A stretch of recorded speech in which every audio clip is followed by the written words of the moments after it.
What is going on, DJ Nation? Ken and Kim here bringing you another Fantasy Golf Degenerates podcast this week for the Bermuda Championship. Tambo, he could not make it today. He's the busiest man in the business. He's got like 14 shows to do today. So take a little break, Tambo. Take a week off. But we do have a special guest this evening. Most of you know him. It is Mr. Geoff Fienberg. Geoff, how are you, my friend? Glad to have you on.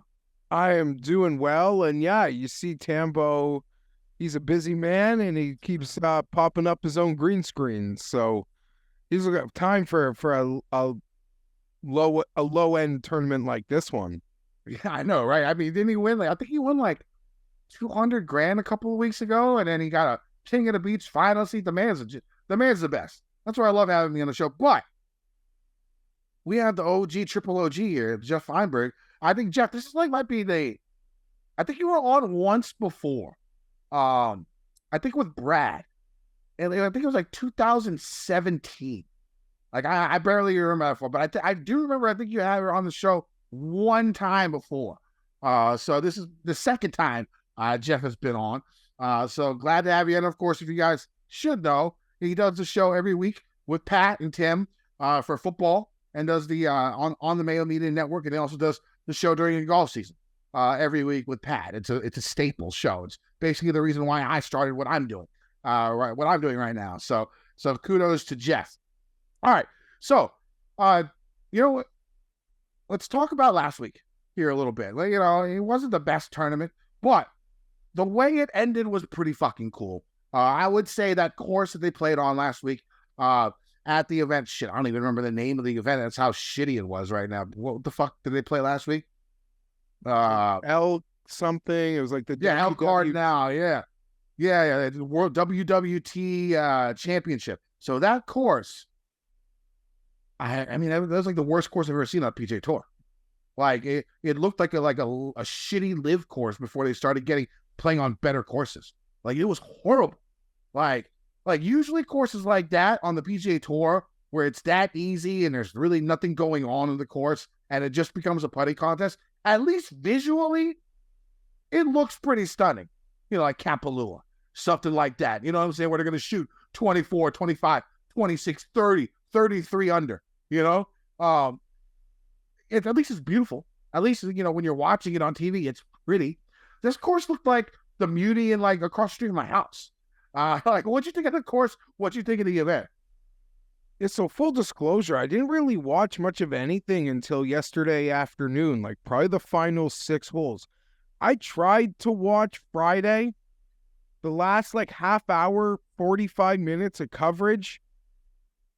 I'm telling you, I was watching for about 20 minutes. They did not have a camera on Aberg one time. I turned it off out of spite. Out of spite. If anyone is low grade enough to be watching this at dinner time on Friday, they want to see Aberg. So I was tilted on that. Truth be told, Saturday attempt to be an okay dad, but yesterday it was such a bad 4:00 slate, just that Cowboys-Eagles game. So yeah, room to watch it. I don't really feel like I can comment on the course, but I tuned in just in time to see EVR totally black out. Yeah, he went in God mode. Yeah, God mode.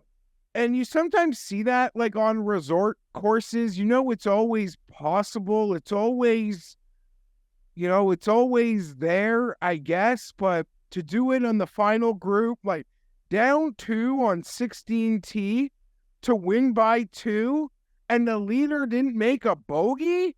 Yeah. Do that math. Yeah. Okay. Whoa. Whoa. So full credit to EVR.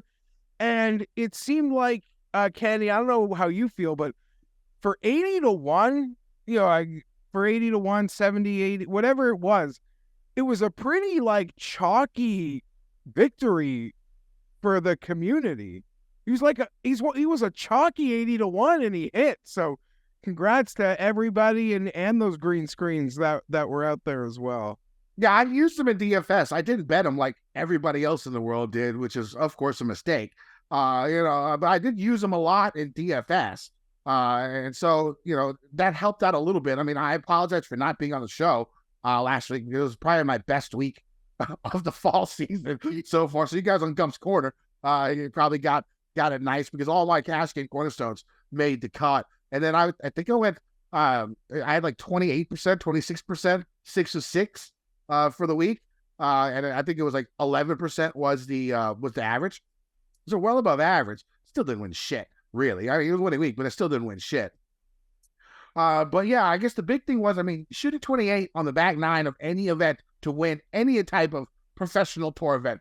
Doesn't matter if it's on, in my opinion, the worst course that the PGA Tour's ever played on. Okay, it doesn't matter that it happened there. And there are people that are, I mean, even pros. I mean, who was it? Kelly Craft?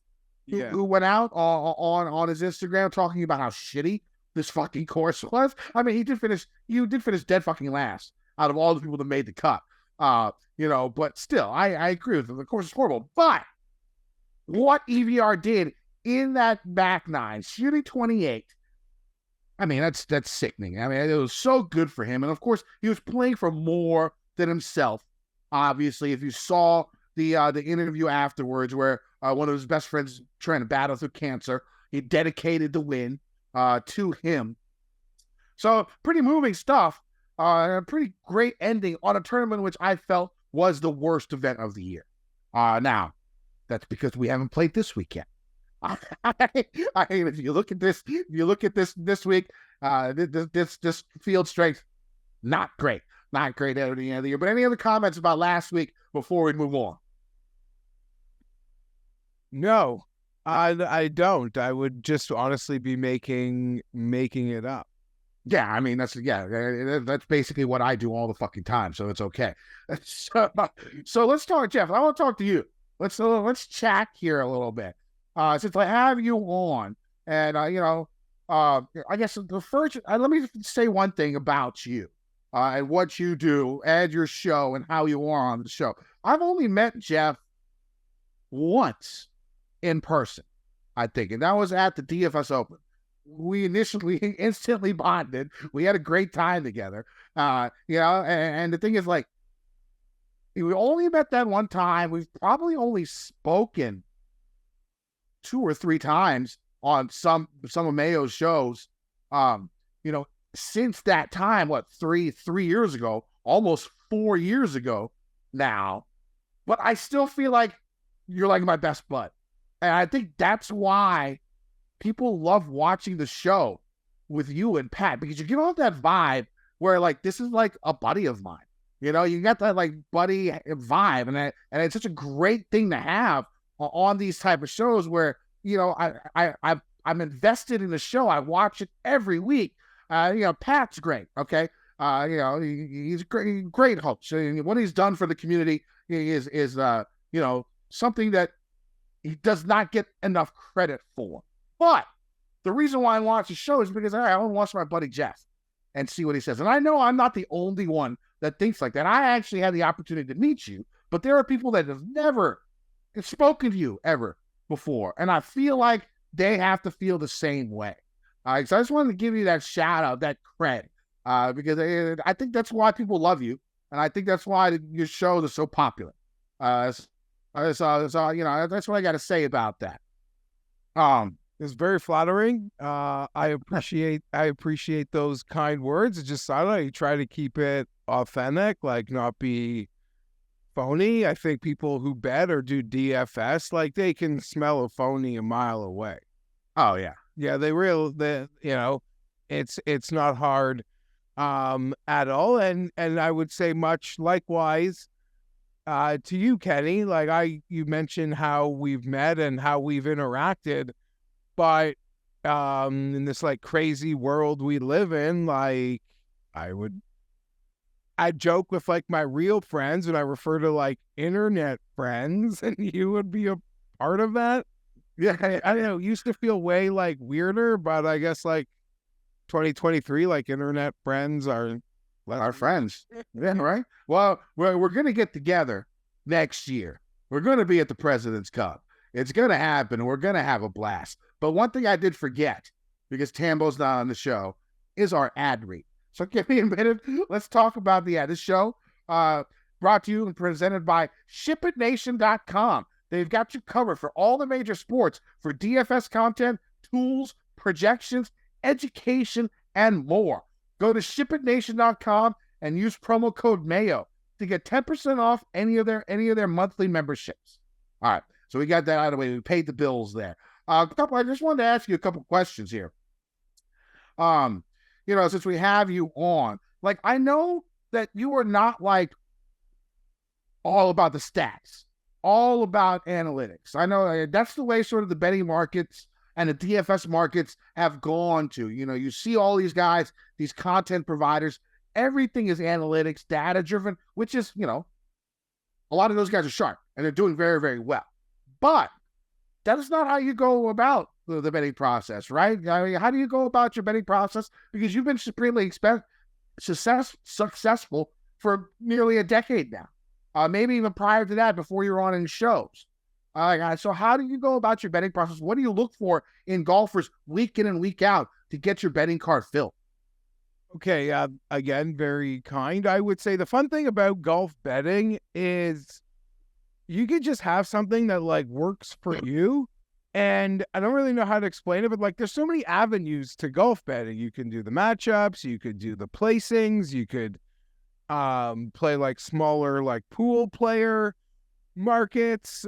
There's just so many like first round or daily matchups. Like there's just so many different ways. So I always encourage everyone to choose your own adventure, and you could find your own little thing that works for you, that has proven to you to be profitable, and you don't have to care what other people think.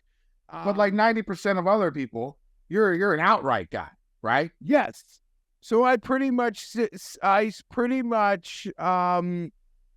really just play outrights. I will play the occasional prop top 20 bet. I really do feel the data guys that I certainly do trust can give me something, and I will, in those sort of markets, like trust them, follow them, make those sorts of bets.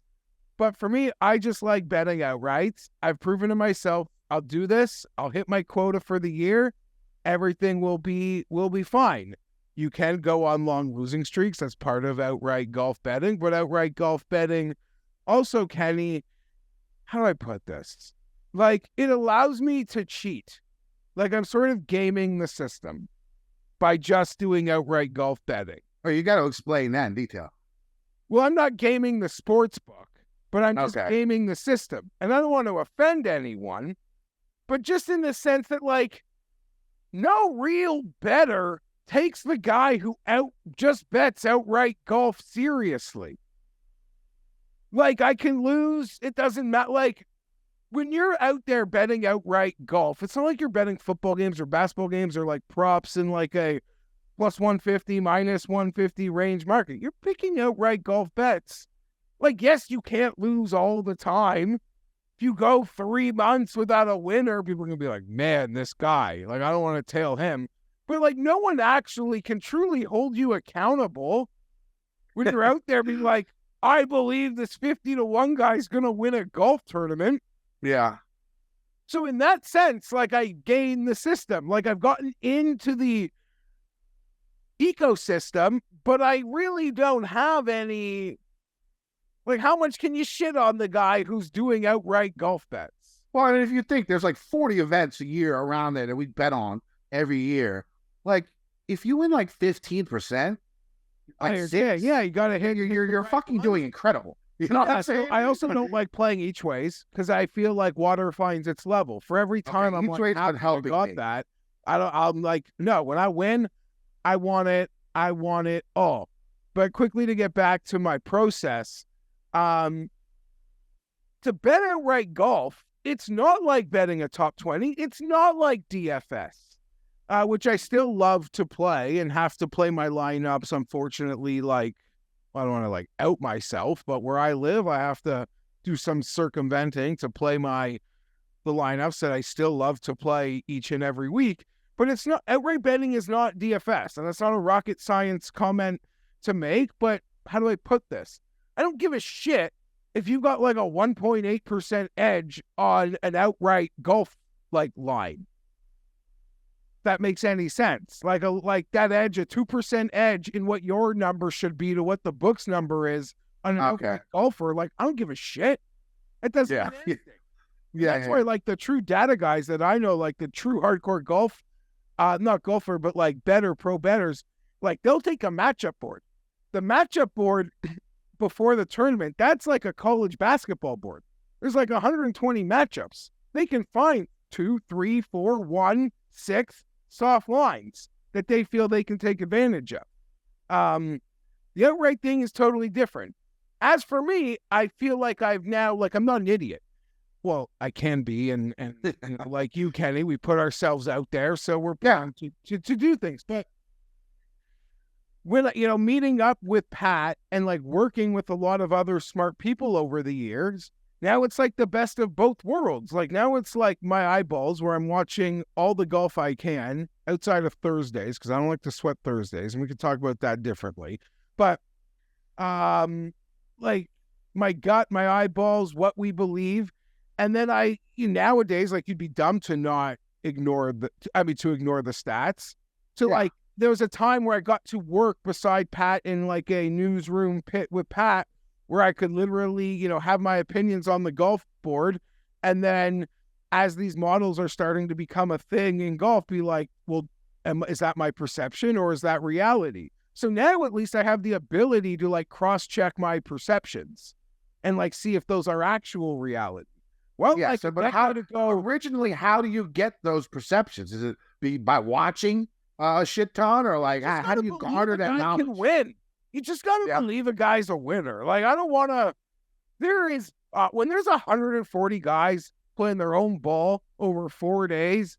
Like I don't want to dismiss anybody, but how lucky you need to be to like even just be the winner. Let alone like the amount of variables, breaks. Like, especially in fields like this week. Like, bet. And when I make a bet, Kenny, I am just like, in my mind, the guy is going to play really well. Actually expecting a guy to win is lunacy. Unless we are talking about one of like 4 players on earth. Yeah. No, I understand. Like, 4 players in each field relative to each field. Like, actually, there's certain numbers. If you're betting a guy, better win. If he's like not contending, like you feel really dumb. But you bet a guy at like 60-1, he doesn't contend. Like, okay, well that's what's supposed to happen. Now, do you think it's going to get more difficult this coming up season with all the different types of events there's going to be? Like the no-cut events are going to be filled with just the top players in the world, and then you're going to have these full field events with like 3 or 4 of those top guys, and then the rest, the guys who were outside the top 50 on the FedEx Cup the previous year. I mean, you're going to see something like we see this week. In my opinion, it's more difficult to bet on weeks like this where, everyone's basically the same level because they're all pro golfers. Basically that's how it comes down to it. You know what I'm saying? Because if you look at this field and there's up top, we got Adam Scott. That's about it. Guys who we know have truly won something in the past, and so you're trying to delve into this field, and it makes it more difficult. Like, what do you find easier to betting on, though? Like the majors or events like this? It's got to be like the majors, right? And so, do you think easily the majors? Yeah. And so, do you think next year? Yes. This year, like we got, and they were very like Wyndham Clark was pretty popular. Brian Harmon was popular. Then we went to this weird place where elevated events were won last year by Kitayama, by Keegan, maybe even by Glover. So I can acknowledge last year was weird. But if you like go multi-years, like the big events, you can honestly take the Brooks Koepka approach to betting. Yeah, the major. That's what I was thinking. There's like 10 guys who could really win this event. Yeah, there's 25 guys maybe like take seriously. There's just that handful. And of course, there's golf. Any 4 days, one of these guys can be Brian Harmon and do what happened there. But unquestioned, I find it easier to just bet the bigger events. In events like this, Kenny, I mean, you were betting EVR like events like this. It's totally fair when you see a guy who's 50-60-1. He's got as much equity as all those clowns in the 20-1 range. And I'll call them clowns. Anyone who follows me knows I love Thomas Detry. I love Taylor Pendrith. I've been a sucker for Alex Noren for way too long. But like, what sort of who should be afraid to bet them? You think Troy Merritt's going to be nervous on the 17th tee versus Taylor Pendrith? No. It's not like it's Rory or something. So these sorts of weeks, like if I believe in a guy, it's almost like I have to bet him. Like if I believe a guy is a PGA Tour winner, this is where you have to bet him. You have to like ignore lines. Yeah, exactly. There is one guy. I'm going to bet Ryan Palmer at a horrific line if that's what you want to do. It's all relative. It's all relative to the field. Like you said, Adam Scott's the favorite.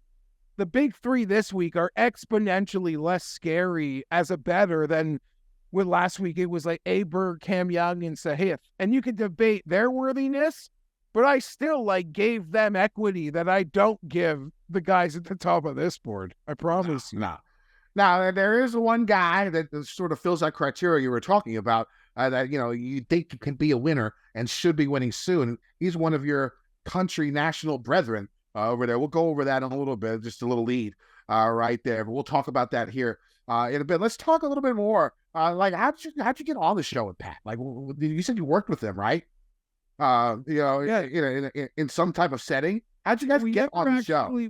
Sorry for interrupting. No, you're good, man. We never actually worked together. We worked at the same, we weren't on the same projects together. We were part of a startup. I don't know if you remember. It was a fantasy sports. Like FNTSY. Yeah, whatever. Yeah. I don't even care to... I mean... Yeah, I guess I should show them respect because they brought me and Pat together, but I don't even care to remember to pronounce it properly. I don't even know it exists now. I mean, I don't remember half the people my show was sponsored by. Yeah, but there are a lot of good people there that came through there, and I met a lot of people in the space through it. So maybe I should be more respectful, but I don't know. Anyhow, so I met Pat there, and he was doing his thing. Like, he was like past the beginning of his like trajectory, but I could see like, well, that guy's giving her. Yeah, that guy gives her.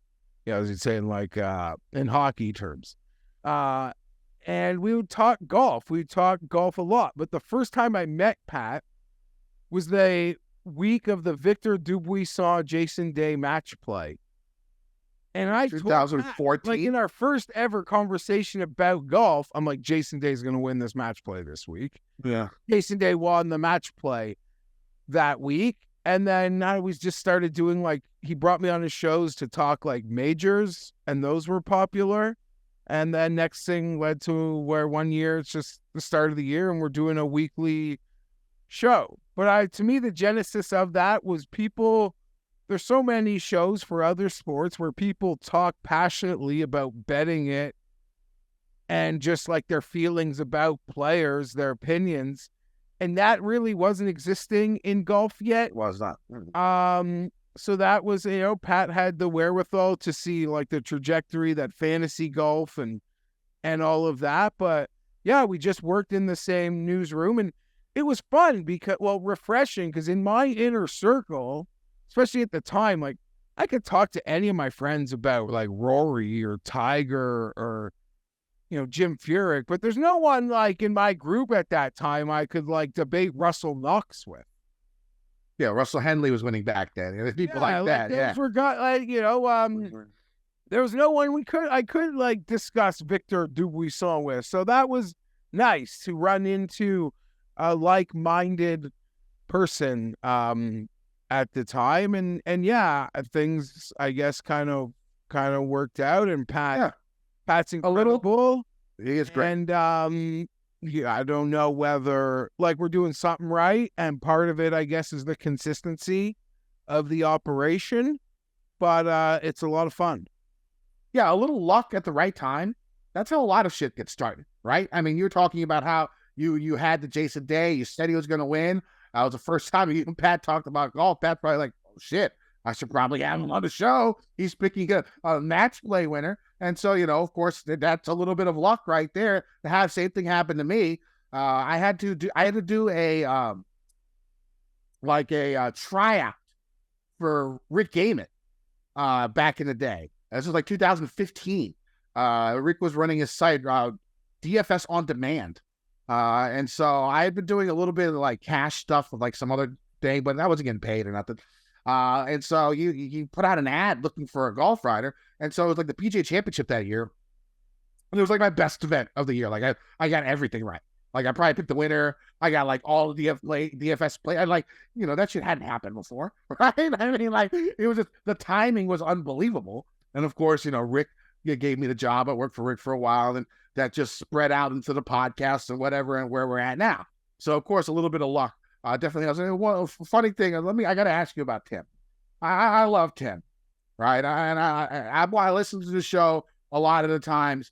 Like when you guys do your NFL show, I'd probably drown out your actual NFL conversations. It's like everything else that I listen to that's great. And Tim is one of those guys. What is the craziest thing, the most insane thing that you have heard Tim Anderson ever say in 8 years that you've been doing the show? I have one on top of my head, but I'm gonna ask you. Like I'd argue it's all just genre based, because it really is crazy. Like you could have a food take. Mine's a food take. Acclaims. I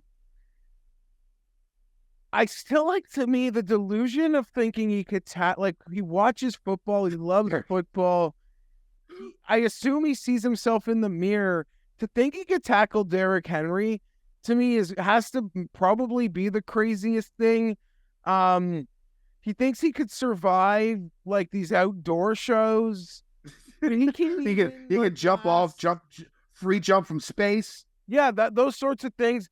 But like when Tim walks by a mirror, he must see like Brian Urlacher circa 1999 looking back at him.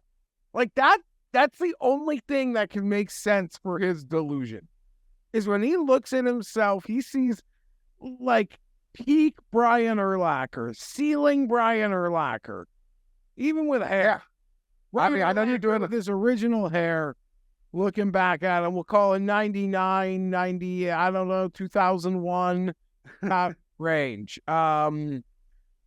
Yeah, I don't know. I'm gonna. Okay, the craziest for me, Derrick Henry. Here's the thing. I'll be honest. Like I've been listening to the show this year.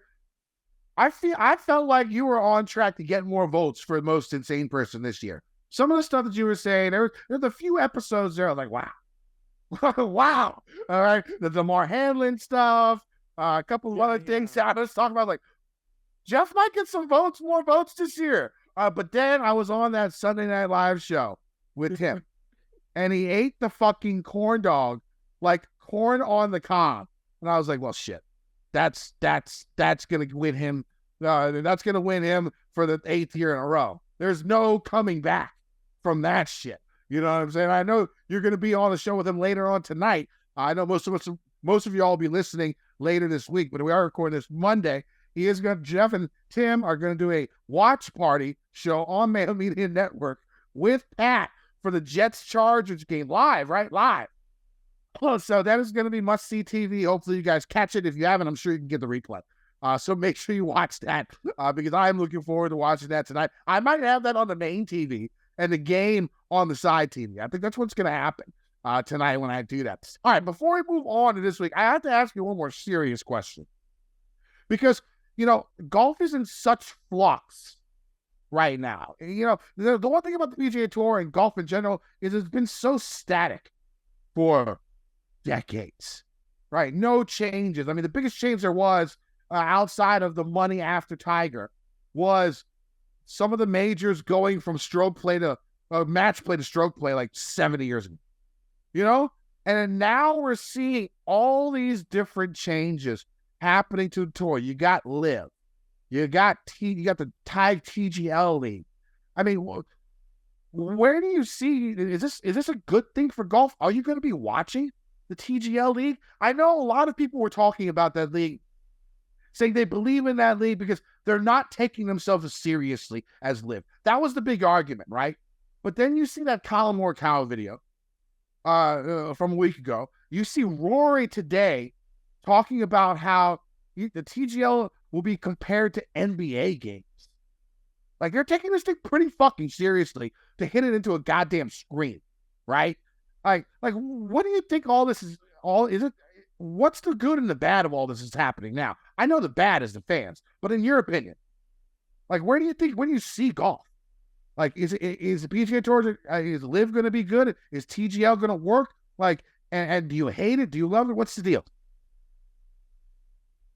Yeah, so there's a lot there. I will say I've taken like criticism because I haven't like commented or made fun of the TGL like I did with Live with like simple things like the logos.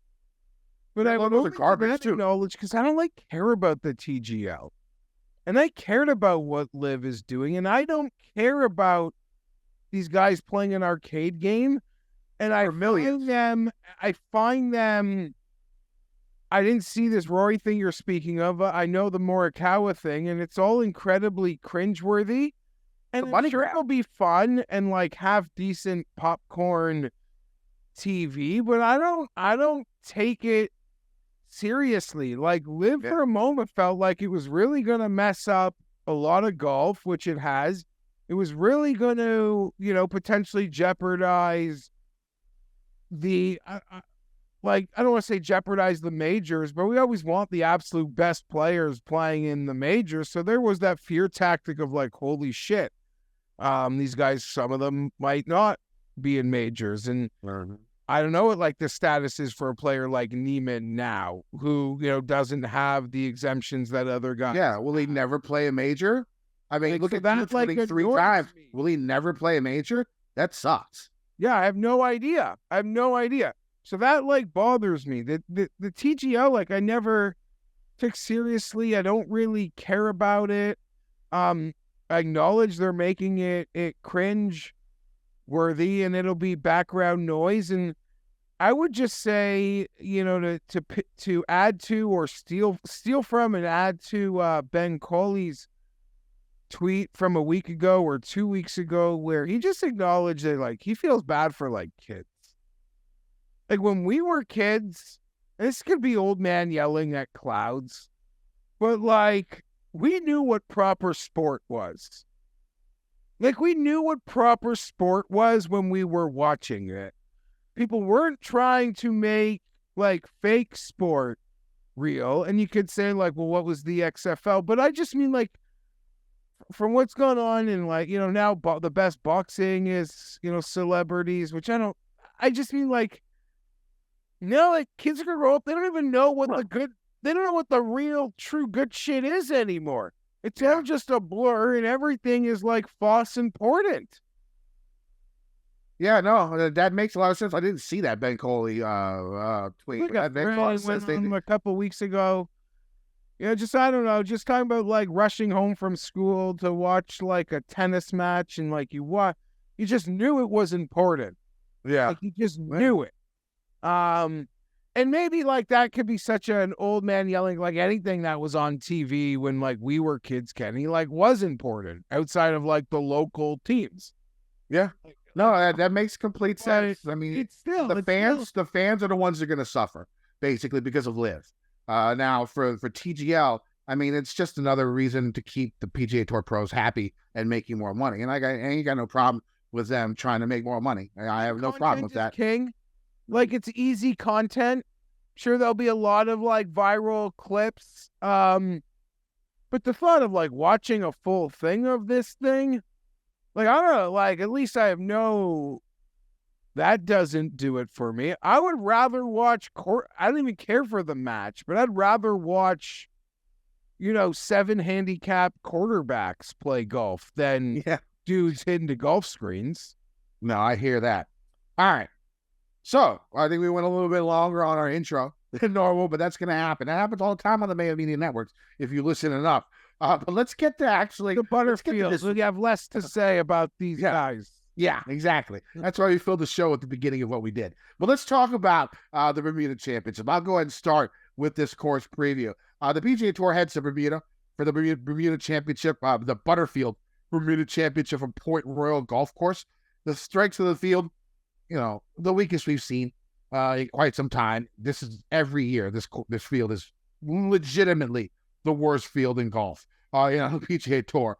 When it comes to like a weak ass field like this in GPPs when you play DFS, it's a good time to fade possible high on guys, especially in like the 7, 6, maybe even the 8K range, because their value just shrinks and their edge is not as much as it would be compared to like a $7,000 to a $6,000 guy in a regular good field, or an $8,000 to a $7,000. There's, we talked about that a minute ago. There's differences. You can tell the tiers are pretty easy to see. Well, then it's not in this one. Like you said, the 20 to 1 guy can have the same win equity as an 80 to 1 guy in this event. And when you're playing DFS, you got to play the numbers, you got to play the ownership, stuff like that. I mean, this might be the time for you to be the contrarian and be a Cam Stewart and not pick the chalky of chalk. But if you're gonna, if you like a guy, play him. That's all the ways I say. But just think a little bit harder when it comes down to it, especially in an event like this. Now, weather, always the biggest factor in this event. If there's no weather here, this is a breeze. It's one of the easiest courses on tour. But luckily, it's right on the coast, and you normally see 15 to 30 mile per hour winds. We've seen close to 40 mile per hour winds here. I mean, and you can see it reflected in the scores of the previous 4 years it's played here. I think Brendan Todd won in the inaugural contest at -24. Then we had -15 a couple of years. A lot more wind. Last year there was a lot of wind, but there was so much rain that the greens were so soft. So even with the wind, it still made it pretty easy. And Seamus Power won at 19 under par. So let's get the actual gist of the course. Now, one thing I will say about the weather this week, this is a good week to wait until the very end to make your lineups. I do not have a betting card yet. I have not placed a bet yet. I have guys in my mind that I want to bet. But, when you look at Wednesday, this is the type of event that can have a major wave advantage. Just early looking right now, PM, AM, but it's Monday at 5 o'clock. That shit will probably change. So you just wait until the very end, last moment you can make your lineups. Make your lineups then, as late as you can to make your bets. That would be my suggestion. Look at the weather, see if there's a wave stack available. Now, Point Royal Golf Course, 6,820 yard, par 71, 3 par 5s, 4 par 3s. The par 5s are short, all measuring under 555. There's one that's barely 500 yards. And these 3 holes will be the easiest holes on the course. Now, granted, there's a lot of elevation changes. So sometimes, you can play a little bit longer and it can play a little bit shorter than what the scorecard presents. Now, even the shortest of hitters have an opportunity to get the ball on the green and 2 on all these par 5s. The par 4s, mostly short also. 6 of them under 400 yards. Under 400 yards. And we might only see one play over 450 yards, and that's only if they use the back tee box. The par 3s, on the other hand, quite long. All 4 stretching out over 200 yards. These will be 4 of the 9 most difficult holes on the course. Off the tee, golfers are going to see average size fairways with bunkers in the landing areas. There's plenty of elevation changes throughout the course, and especially off the tee. The rough surrounding the fairway, zoysia grass, shouldn't be too tall or thick. Water is also in play in about 5 holes. The courses are short that most golfers will hit less than driver on most holes other than the par 5s. Now, on approach shots, golfers will see smallish to average size greens that don't have too much slope or undulation. From what I've heard in the last 2.5 months, they've just been getting bombarded with rain. So I say now it's supposed to be dry this week, but I expect the course to be lush. I expect it to be soft. Now, these Bermuda grass greens, they should play real slow also, as the course always sets up for windy conditions. I don't think the stip's going to be over 10.5. The tournament's going to be won on solid long iron play, wedge play, and putting.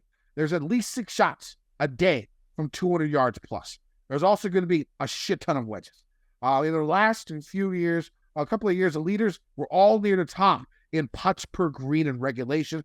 Obviously, this type of event can turn into a putting contest. Geoff, are you looking for anything specific in golfers, or how are you going to go about making your card this week when you look at golfers? Guys, I believe in guys who can just wedge the shit out of it. And like most of my bets, I'm always just dependent on the putt luck.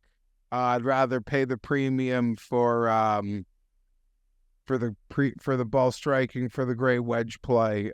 Just consistent birdie looks nonstop. Yep, it's definitely gonna be. Brian Gay won here, right? Brian Gay won here. Hold on, I lost my sound. Go ahead. Brian Gay won here like 2 or 3 years ago. Yeah, Brian Gay won. You can bet whoever you want. 9. You could roster whoever you want. Basically, yeah. If Brian Gay's won, you can roster whoever you want. Yes, that does make sense. Yeah, definitely. I mean, if Brian Gay can win this event, yeah, anyone can win this event. You're 100% correct on that. That's why this is so much harder than a major or like a premium event, an elevated event. Like, yeah, my mind isn't wired because I just really do like outright betting, Kenny. My mind isn't wired to think of the Brian Gay ecosystem week in, week out. You know, when those guys win, I just tip the cap to them, say, I never would have thought of you at any point, so I can't be mad. Yeah. All right. So let's get to these tiers. Let's start off in this 10K and up range. We got Akshay, Brendan Todd, Detry, Adam Scott. Anyone here that catches your eye? I wouldn't pay for a single one of them. But maybe that's what other people are thinking, and they could be relatively low owned. Like having to swallow Scott or Detry at that price, maybe they'll be incredibly low owned. I'm hoping that Scott is low owned because he's the one guy I think I will play. Just because, his iron game, he's been known best ball striker, best swing for God knows how long. Everyone tries to imitate Adam Scott's swing. He's been having the best iron play. He drives it well. But the thing that's coming up, I mean, if you look at his numbers, the dude's been putting the best he's ever putted in like his career the last 6 months. I think a lot of it has to do with the broomstick he's using now. He's the guy that I would look at the most out of these 4. Just because I'm hoping he's going to be a little bit lower owned. Usually the highest owned guy gets a lot of ownership, but Adam Scott, not really known as the highest priced guy in any field ever. So are people going to pay up for him?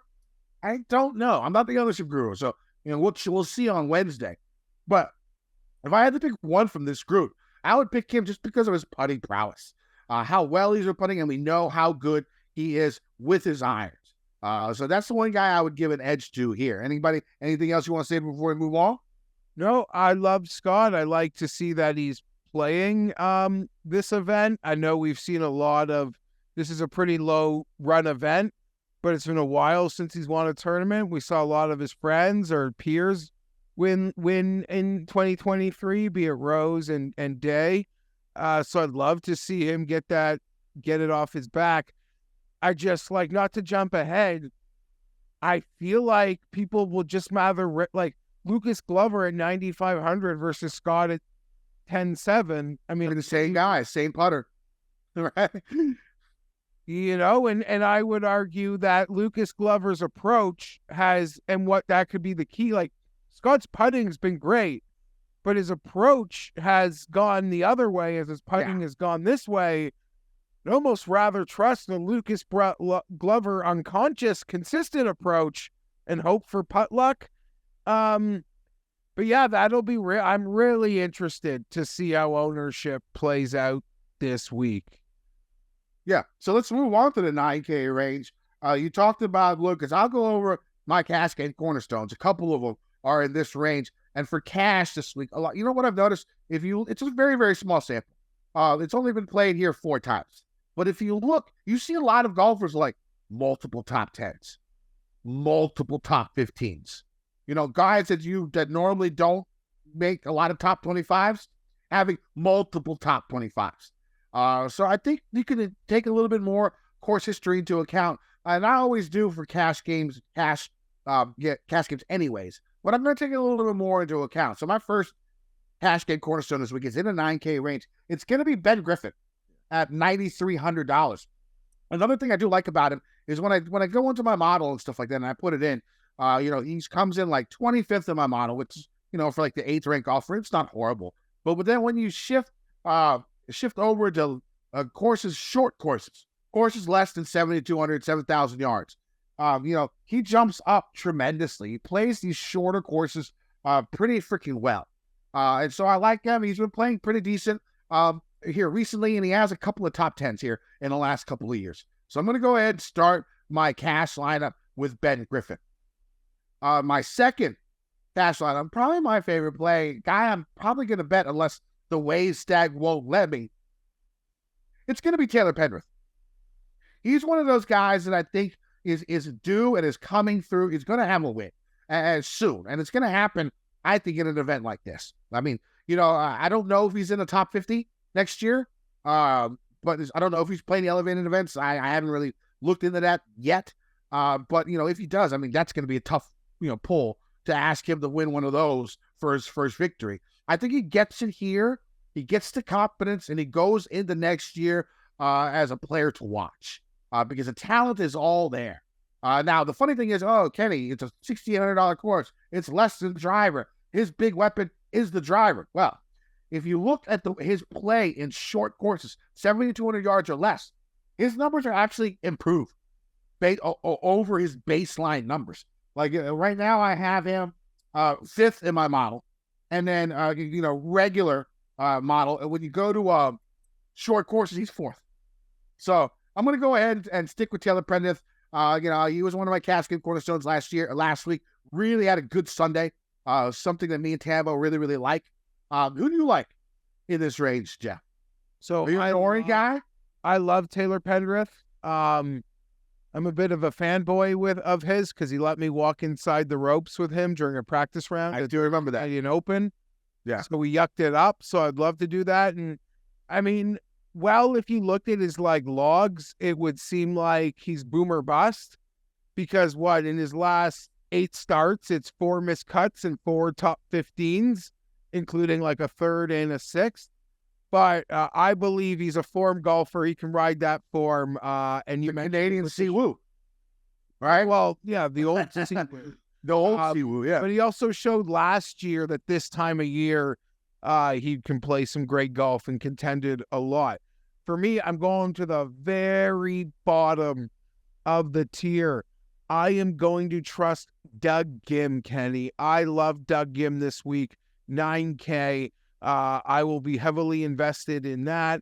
I have bet him. It was the first bet I made this week. I have one other bet that's very close in behind on the DraftKings board thus far. But yeah, I mean, Kim has just been unconscious. Like the tee to green, the strokes gained total. It's really everything but putting and short game. And if you need your short game here, I mean, you're already screwed. Depends on the wind. If the wind picks up, you're going to need it because these greens aren't huge. All very fair points, but it is Doug Gim who across the board, I really do trust, and I don't know, maybe I'm just trying to get cocky and feel it, but I'm sensing a big breakthrough week for Doug Gim. So I'll go all the way to the bottom of the tier here, and I think I can get the production that you'll pay for all the way up to 9,800. All right, let's go to this 8K rate. I'm going to go ahead with my third cash game cornerstone. It's Alex Smalley at $8,900. Yeah, this guy. He'll be so popular, though, right? He's going to be the most owned player, I think. I think he is. And in cash, I don't really take ownership into account because sometimes in cash, it can hurt for you to not have like the chalk guy that blows up, that does really well. Like if Smalley's like 70% owned in GPPs and he goes off, and you don't have him, you're fucked. Right. But if you own them with the other 70%, then you're not as screwed because 70% have them and they're already screwed. And so if you do well on your other 5, you might be able to beat some of the guys that are the 30% of the guys that don't have them in their roster. So that's what I think about it in cash and GPPs, of course, the complete opposite. the complete opposite. So I'm going to use him in cash just because, his iron game's strong. Another guy who I think is on the verge of a win. You've seen flashes of him being on top of the leaderboard here the last few months. And again, another guy who, when you shift all the stats to less than driver courses, his baseline actually improves. So he's going to be my third cash game cornerstone. Other guys in this 8K range that I think I will play, I'm going to go with a little bit of Dylan Wu at $8,200. Now, it's sort of, I sort of choke a little bit having to pay that much for him. But the guy makes a ton of birdies, strong iron game, strong putting. That's what I'm looking for this week. He's also wedges, top 20 in this field, about average with his longer irons. I like Dylan Wu down here at 8,200. Who do you like in this range, Geoff? So I don't know. I guess we'll just ride the Wu train. I'll save $100 and I'll go with Brandon Wu, who was everyone's other chalk darling last week alongside EVR. Again, I would trust his consistency, and he seems to enjoy some of these resort course situations. So Brandon Wu would be the player. Again, I'm going to the very bottom of the tier. I actually look forward to building. Yeah, it should be fun this week because, play who you want. Anyone can win this event. That's for a fact. Let's go to the 7K range. Geoff, why don't you go ahead and start? Who do you like in this range? So I guess I've been, not picking on, but I've been leaning to the lower ends of the tiers, and I'm certainly not going to do that in the 7K range. This does feel like an ideal spot for a guy like the Troy Merritt skill set. So yeah, the Troy Merritt skill set, I feel like, can have a lot of success here. Like a lot of other guys who I seem to be backing this week, he's pretty dreadful with the putter, but I do believe this could be a nice situation. This could be a nice situation for him. He did have those two top 10s was that at the beginning? Yeah, at the very beginning of the swing season, and he's kind of cooled off while making cuts. But I could see this one working for him. Much like, yeah, I think if the wind picks up, it could help him. Yeah, it's either if the wind picks up and it gets really difficult, or there's no wind at all and it's like super easy. I think those, even though they're two opposite ends, because his short game was pretty good, and so I like that. I like that pick in the upper 7K range. Anyone else up here in the upper 7K that catches your eye? I feel like just blindly Adam Long is going to be like over-owned because like of the viral, like within our 56 fairways golf world. Yeah. His very impressive viral accomplishment last week, like not missing a fairway or something? 56 to 56, the first time since 1992 at the Memorial. A guy has hit every single fairway in competition. Yeah, that's wild. I could get really cocky and like get on the Peter Quest, but I don't know that it's a good course fit compared to some of the other places that seem to be working for him. The other guys that have my eye are more to the lower end here, Kenny, if you have anyone near the top. Yeah, I like Lanto, my fellow Blacksburg, Virginia resident, who has, had some nice, strong appearances so far in the fall. Again, a decent tournament last week, but another guy who, he actually drives the ball pretty well, pretty far. But if you look at his baseline stats compared to what he is when he plays short courses under 7,200 yards, it's a huge adjustment up in productivity on shorter courses. I don't know why, but he tends to really, really ball out on the shorter courses. So I like Lanto. And then my final cash game cornerstone, if I remember correctly, it's going to be Justin Lower at $7,600. Again, another guy who has played this course very, very well in the past. His numbers are strong. Iron game, very, very good. Above average with wedges and long irons. Avoids bogeys. Makes a good amount of cuts. So I do like him. So my 4 cash game cornerstones for this week are going to be Ben Griffin at 9,300, Taylor Pendrith at 9,100, Alex Smalley at 8,900, and Justin Lower at 7,600. Now, I will say this. I rarely ever change my cash game cornerstones. But if there is, I don't know, we don't know the tee times. We don't know when they're going off. We don't know when the weather is. So there might be adjustments if I feel like these guys are in the wrong weather wave. And the only way to get that would be to join Gup's Corner when I do my final article on Wednesday if there's any changes. Now, it's rare. I think 98% of the time. I think I've only changed my cash game cornerstones 3 times in 5 years, right? There's 6 years that I've been doing this. So it's very, very rare, but these are the type of events where it's possible, where there's wave stacks and weather can play a huge factor. Let's go down below into this lower $7,000 range. Who do you like? So there's a couple guys that I like that I ironically stacked on top of each other.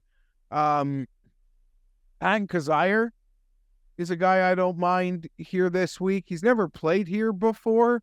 And I know you mentioned, some guys have been able to show. I don't think not playing here is a disadvantage, though. But I think I think it'll set up. I think it sets up lovely for what Patton can do. And 46, 15th last week. So I think he's trending in the right direction. And another guy, I don't know if he'll be sneaky, but he does fit into the track record narrative that we do see here. And it would be Malnati at 7,400. I don't think he's ever finished worse than 21st here. And, most of the guys I do like to pick are the best putters, and I sort of want to trust the other parts of the game. He would be that little pesky high-end putter that I could see the rest of his game coming to life a little bit here for him. So $7,400 on Malnati. I like get that 11th place at the Fortinet where he looked quite outstanding across the board. I'm hoping we can lean into that because it hasn't been. I can get behind Malnati. I can get behind going back to Camillo. At that price, coming in with a really, really good event last week, trying to ride that momentum into this week. I could see that, but probably my favorite play down here is Smotherman at $7,100, just because of how good he is with his wedges and from 200 plus.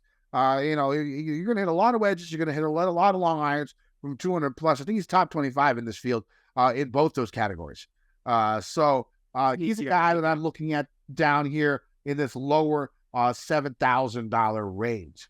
Now, the 6K range is sort of barren. I mean, there's definitely some guys that I will be looking at. I mean, like the first one that sort of pops in from my model is going to be Ryan Gerard at 6,800, 6,700. And the main reason he does that is because when you look at his baseline, and then compare it to short courses, and it's very, very small, very, very small sample size, but that's what you're going to deal with a lot of these 6K guys. He tends to play a lot better on these shorter courses. So that's someone I can get behind. Someone, I think it was Bamford, who called this course a treeless harbor town, right? So you think of harbor town, Kadira over here at like $6,700 could be someone that you'd be looking at.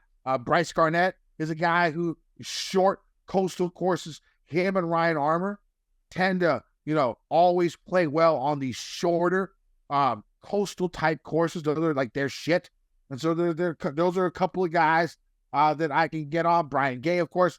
Now, Brian Gay is playing the senior tour now. He's well over 50, but he did win this 4 years ago, and he's been doing pretty fucking good on that senior tour. A bunch of top 5s, bunch of top 15s. I don't know if I can quite pull the trigger on it, but, it's something I'm thinking about when we get down here. You see anybody down here that piques an interest? Yeah, I could, $6,600. I could get in on Martin Traynor off his 15th place last week, Kenny.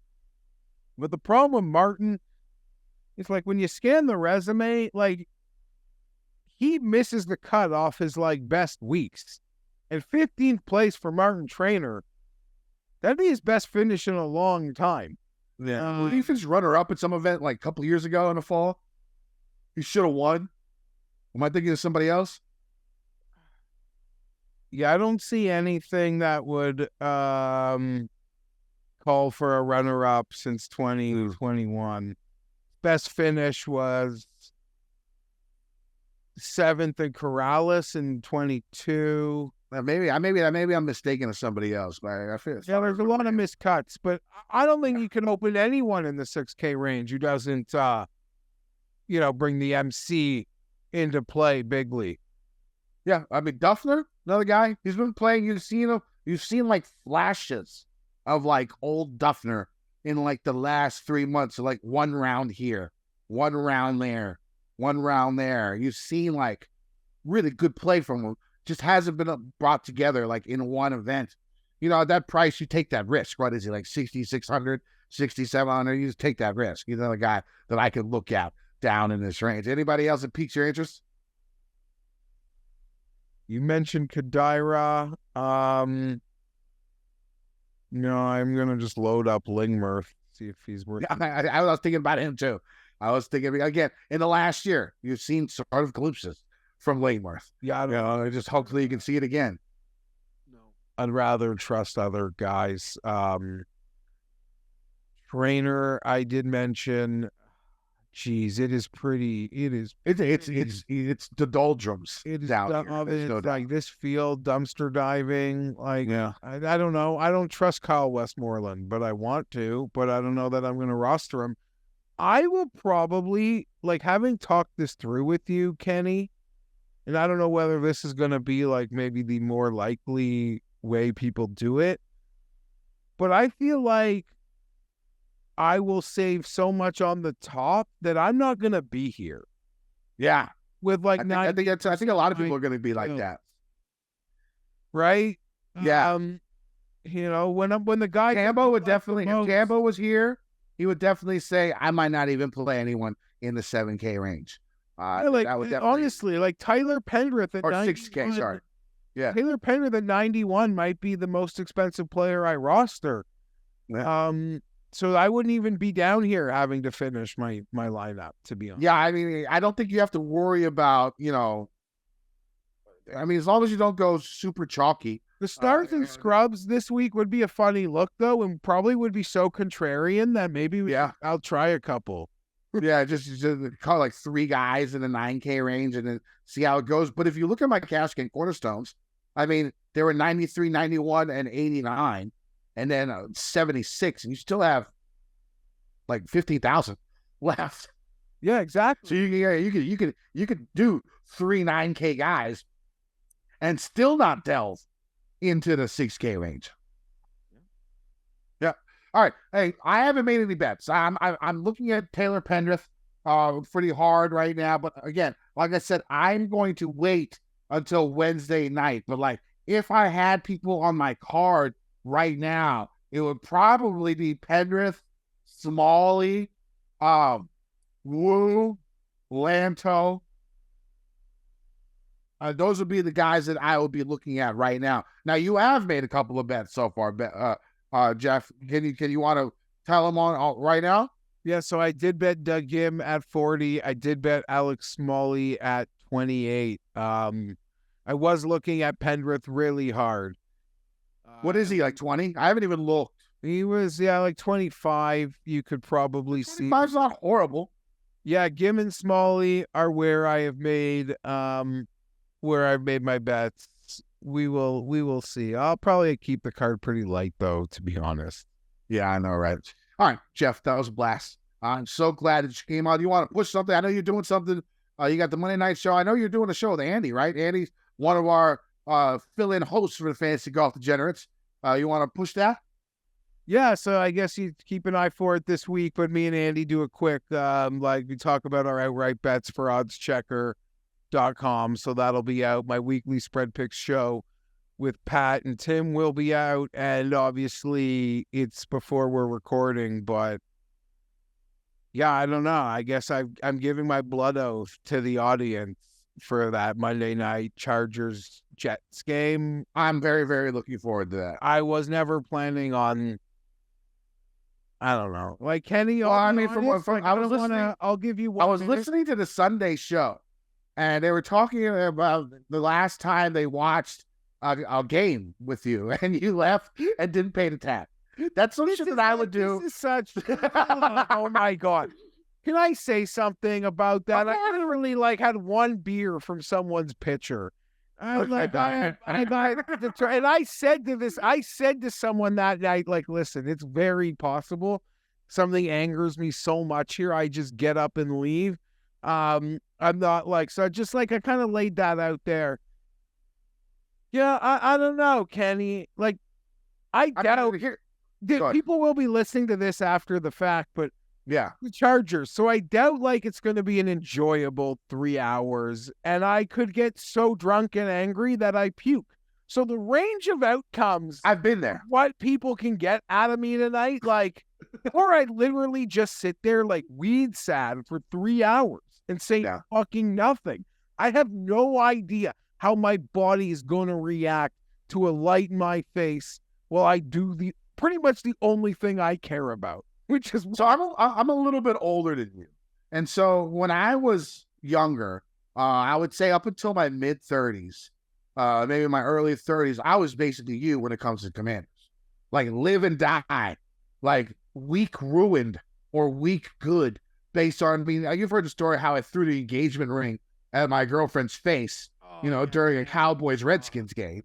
Yeah, I mean, that's how fucking crazy I was back then. We were very, very similar when it comes down to it. But Daniel Snyder sort of kept stabbing me over and over again with just, I just made me lose that. I mean, I still watch every week and I still bitch and I complain, but my fandom was not anywhere as wild as it was, 7-8 years ago and my previous whole entire life beforehand. Now we'll see new ownership. We got the draft picks next year. I don't mind. I Sam Howell. I'm pro Commandos, but Sam Howell, the best quarterback in the league the last 5 games, 1,500 yards, 10 touchdowns, 95 rating. It's not bad. Not bad. He could throw those dimes. He had a couple of throws yesterday, which were how did he make that throw? Yeah, crazy. Crazy. I'm on the track. Yeah. I'm a fan. Yeah. I'm a fan. So I'm going to look forward to I had a blast. I got to run, boss. But anytime. Hit me up anytime. All the best to Tambo. Love the operation. Always enjoy seeing him killing it and you still kicking it, Kenny. All right. Let's go ahead and end this. It was a fun pod. Great having Geoff on. Let's win some motherfucking money. Gen Nation. I've been getting dirty money, Jordan Belfort. Stacking penny stocks while I'm flipping these birds. Sipping on Ciroc, trip 'em up with the words. I done popped the Molly and I think it's be my third.